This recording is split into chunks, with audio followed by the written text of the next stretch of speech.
going to discuss some combustion applications that we do at CERFACS, specifically with PRACE and INCITE systems. Of course, this is a collaboratory effort. I'm not the only one working on this. And you have here the names of the permanent staff of CERFACS, and you will see the names of the postdocs and students that actually do the work in each slide.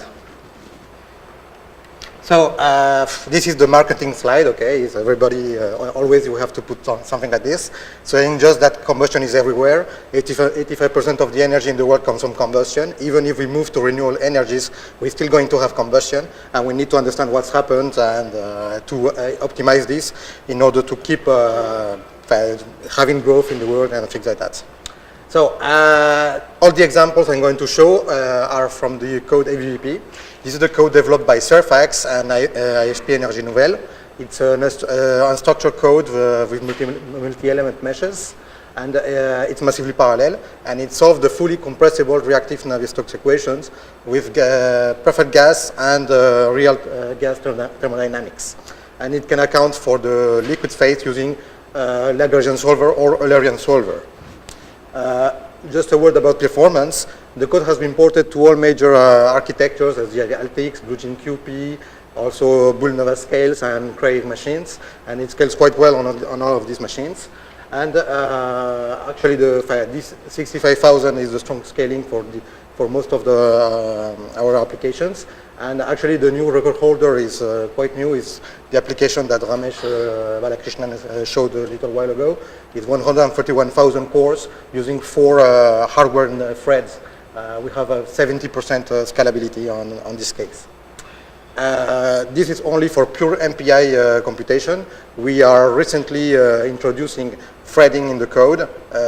This is quite not that easy as it sounds, because the code is 400,000 lines, and there's no clear compute kernel, but we're doing it. We're working on Xeon Phi, and this is the scaling for using 120 threads and of 4 MPIs. Okay, it doesn't seem exascale, but it's not that easy.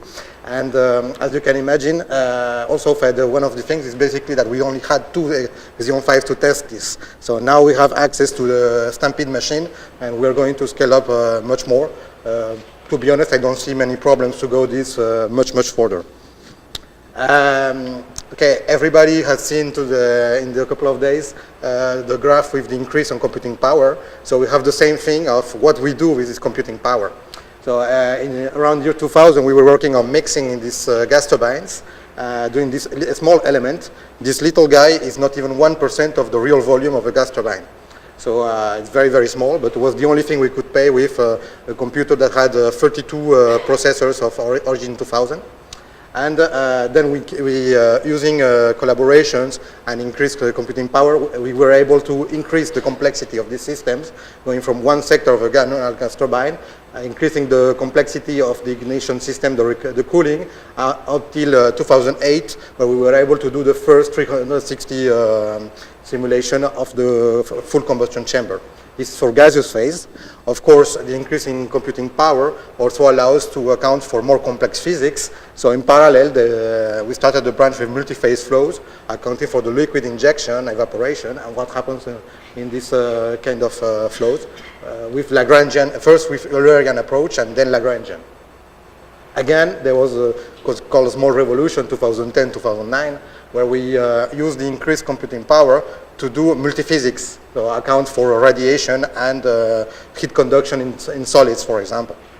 Now, the current work is focused on turbines doing the moving parts after the combustion chamber, and this requires knowledge of what happens in the gaseous phase and due to the two-phase injection, and also the multiphysics, the heat conduction in the solids, and also the radiation.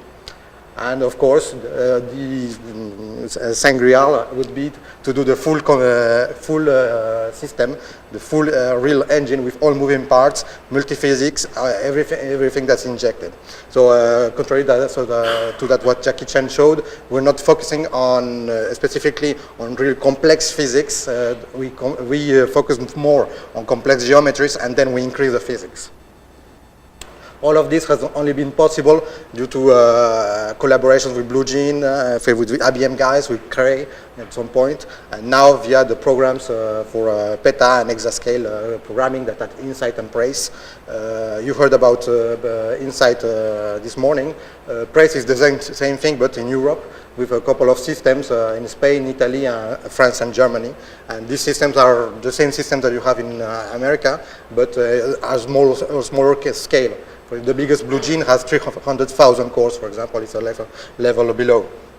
Now, something that is interesting is that the level, the 5-year gap that you saw in power is exactly the same gap between when we do the simulation and when industry is capable of doing it. So it's totally related, not only on computing power, but also at the time that they understand these techniques and are able to use them.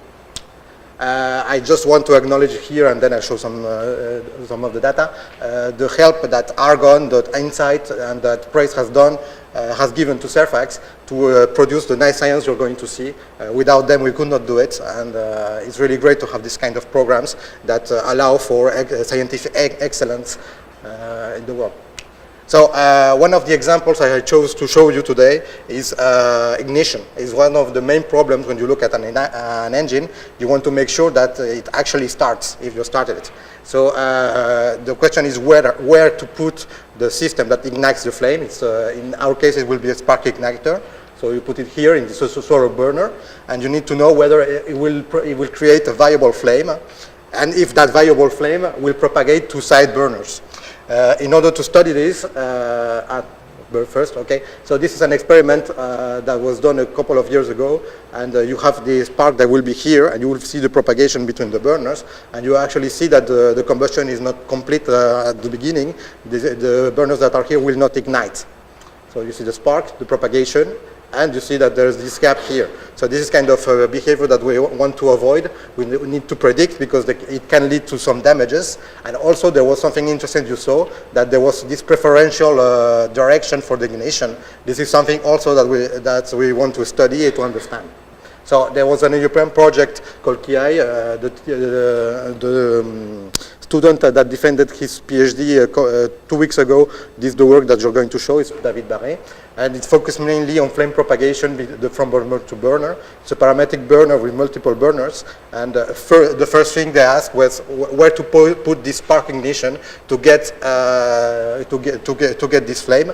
And we can do that with HPC, and we're going to need Exascale to do it more accurately. Why? Because the positions for the spark ignitions are everywhere, okay? Here we only have a couple of positions with one spark ignition along the axis. This is always the axis of the burner, and you see the position 0.5, 0.8, 1, and you can see where we put it, okay? This is the ignition kernel, and this is the experimental probability of ignition. So basically here we have 5% probability of igniting the real burner, here 100%, and this is a parametric simulation that each simulation can run on a couple of hours on a Blue Gene. So it's a really interesting result because we can actually do this now on timescales for industry, but with computers that have over 10,000 cores.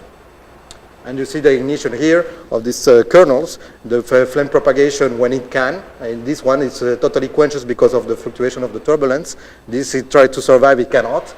Same here. And for the ones that have a probability above 50%, we're able to create these viable flames which correspond to the reality. Now, the only thing is here you saw only 6 simulations. In actual reality, for experiments, you need to do hundreds. And for that, you need an INCITE allocation. You need 500 million CPU hours. So we're not at the level yet for industry, but with Exascale computers, we will be able to do this kind of parametric. I don't call it embarrassingly parallel because it's not exactly the same simulation, and we need to do some things, they need to do it smartly, but basically it's do these simulations that will run on millions of cores. You have hundreds of them, and you will get this probability maps. Now, I mentioned the flame propagation from burner to burner after ignition. So this was the second focus of these experiments. This is just a movie to show you the reality, and I'll show you the simulations afterwards. So you have 5 burners, 3 burners, 2 burners. The gap between the burners is important because the more you have burners, the more weight you have. So the engine can cost more and there's less efficiency. So if you look at here, this the bottom view, side view, see the propagation of the flame. This is a radial propagation, this is an axial propagation, and this is an hybrid propagation between axial and diagonal. And now we are able to have the same views with numerical simulations. This is just only 2 cases, the propagation of the kernels, ignition of the first burner. You have this axial this radial propagation. This one is axial, going downstream and jumping and trying to ignite this burner. And one thing that is interesting, for example, is we had also this preferential direction of ignition that was present in this burner. As in the experiment you just saw, it was like this, in this direction, and this one was the 4th burner to ignite. So there's already some information that is interesting. This is because of the slower motion. It ignites more this one, then this one, and at the end, the 5th one. Of course, this is just quantitative views. There's a lot of experimental data. I'm going to show you just one. This is just the integration of the line of sight to see whether we are according to the experiments. And you can see experiments in dashed, so there's a lot of variability. So this means we need a lot more simulations to be sure what we're doing. But the simulations we are doing, we quite match exactly the behavior of the experiment. So what we are doing is physical, matches the real engines, and we're able to do this. And we did it with simulations that need 4,000 to 10,000 cores. For one case. So as you can imagine, a scenario to do a lot of scenarios, we're going to need much more. So from hundreds of thousands to maybe millions of cores. This work, all of the data I'm going to show you here was submitted to the symposium that is going to take place in San Francisco in August. So there's some publications that will shortly come of this work. Now, I mentioned flame propagation in annular combustion chambers, and you saw the experiment was not annular. So there's this work that was done via a PRACE project, which is an annular combustion experiment done at AM2C. And you have exactly the same system with the experiment and the simulation. See the propagation of the flame, and we have an exact match of topologies in flames, and also in time scales from propagation to burner to burner. So this is an ideal case to study what's happened for ignition. In this case, for example, this experiment could not light if the burners were not preheated. So this is a case where the multiphysics is required because we need to know how to preheat these burners, these solids, so the solids here in the swirler, so that the flame actually stays there. We tested a lot of things like other combustion models. I'm not going to bother you with this, but we can discuss it later. But we see here just one of the validation. We see the integrated reaction rate, and we see that the behavior of the models matches quite well the experiment. This drop here is only due because of the fact that we don't simulate the atmosphere, and the experiment you have the atmosphere, and this part is when the flame is in the atmosphere. This simulation requires 6,000 cores, so it's starting to 8 million CPU hours. So it starts to be a little big because if you mess up with the simulation, you cannot do it again. This allocation was only 8 million CPU hours. We could not have more. Now, Ramesh showed this case this morning, but I'm just going to discuss it very fast. This is one of the main topics that we're developing now, which is safety, especially what happens with explosion in buildings. So this is an experiment. It's a 25 centimeters experiment done by Masri. And so it's a confined system with some obstacles in the middle. You're going to see it in a couple of seconds. Everything is full of combustible gases, and you have in one place a flame that will appear. It's a spark, and will ignite this mixture. And you can see the propagation of the flame and the transition from a laminar flame to a turbulent flame. Here you are going to have a cut with the fluctuating turbulent velocity, so you can see the turbulence being generated. And the idea is to see the pressure waves in this case, because it's the pressure waves that actually kill people and destroy buildings, not necessarily the fire. So you see here the turbulence that is being generated. The flame is still laminar, very spherical. And when it arrives around the obstacles, it becomes fully turbulent and accelerates and creates this overpressure. And this is one of the biggest simulations we've ever done, 1 billion elements. It's a DNS in this case. We had to develop a lot of things that were mentioned in the Cascade presentation, like automatic cuts, IU and things like that, so that we could do this simulation using 130,000 cores. And we had an allocation in 2013 for this, and we have a new allocation for 2014 to do other scenarios and specifically go upscale, because this one is 25 centimeters. I don't know many buildings that are this size. So now we're working on other size. And this is just an example of what we did with this DNS. We validated an LES approach with a 20 million tetrahedra. So from 1 billion we go to 20 million. And we validated the models, and we get exactly the same behavior of the overpressure wave, not only the timing, but also the maximum amplitude. And this is quite interesting and important. And now we're working on upscaling this work. So we're working on a 1.5 millimeter experiment here, and this is the simulation.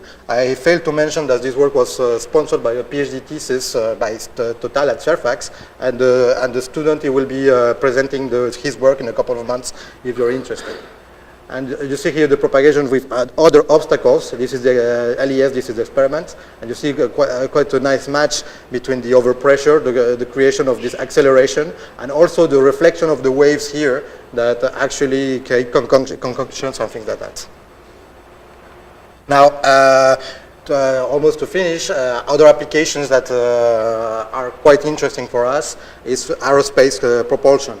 This is somewhere where HPC is really required, and Exascale is going to be the messiah for these people, because you cannot build these engines. It costs too much, and you have scales that are very different. This is an igniter from the NASA program. It's very small. You have 1 millimeters for the igniter of the flame, and you have many hundred something of these igniters, and then the combustion chamber that follows is a couple of centimeters long, and the exhaust is a couple of meters away.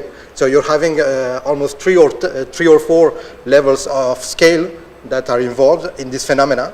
And you cannot do this in experiments. These are extreme conditions, even more extreme than in gas turbines. This is hydrogen that is burning, and it's quite impossible to visualize it by hand. So in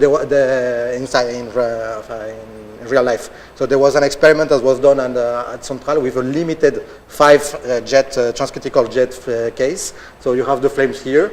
They're quite nice, longitudinal, everybody is happy. Okay, this is coaxial injectors. And the thing that happens in these engines is that sometimes there's instabilities, these transversal instabilities that can affect these flames. And what was done in the experiment that we did numerically is excite transversally these flames to see what happens to these flames. Just keep in mind the length of these flames. And if you look now at what happens when we excite transversally, these flames are totally cut off. They become together, they huddle together here, and there's actually a kind of preferential direction downstream of the flames. And this behavior was retrieved in the experiment and is being explained right now because of the difference of densities that are here that create some kind of downstream motion. Again, this work is going to be published, I hope. The reviews came yesterday, I haven't read them, for the symposium. Now, to finish, the last application we're working on is multi-scale systems. We're using what we developed for multiphysics. In multiphysics, we need to couple multiple codes in a massively parallel way. So now we're using not multiple codes, but the same code, explicit code, to solve different scales and to be able to circumvent the problem of the explicit code that is the smallest cells case. So we do one simulation that does the exhaust of a booster here with some characteristics, and we do another one that takes into account the whole atmosphere. And we are able to couple this together efficiently in massively parallel way with something called OpenPalm. Scaling has been demonstrated until 12,000 cores of Intel cores. And we were able to do this kind of simulation. We see the panache of the booster, and now we are looking at the chemistry of what happens here, how this affects the atmosphere, how it mixes with the atmosphere, and what can happen at this high altitudes. Because as you can imagine, at high altitude, just adding some kind of pollutant can have a very big impact on climate change. And just doing this thing like this, with this cutoff of scales, we were able to do the simulation 5 times faster than actually doing the single simulation. And now we're able to do not only 2 instances, but n instances. Like here, for example, here, each fan is 1 instance of the code, and we're able to couple this and get a turbulent engine like this. And these are other applications. I could not go into the detail because with 20 minutes I cannot do everything. But as you can imagine, we also do piston engines. This is a direct injection engine done with IFP. Lagrangian simulations. This is one of the first turbine simulations I mentioned with the moving parts. After that, the combustion chamber is here, and we see the interaction and also the shock waves. And this is one of the couple simulations we've done. This is the fluid. This is the solid, and you see the temperature field in the solid, and there's a coupling between the fluid and the solid to know how we cool down this solid parts, because this is one of the technologies used to cool down actual gas turbines. Thank you.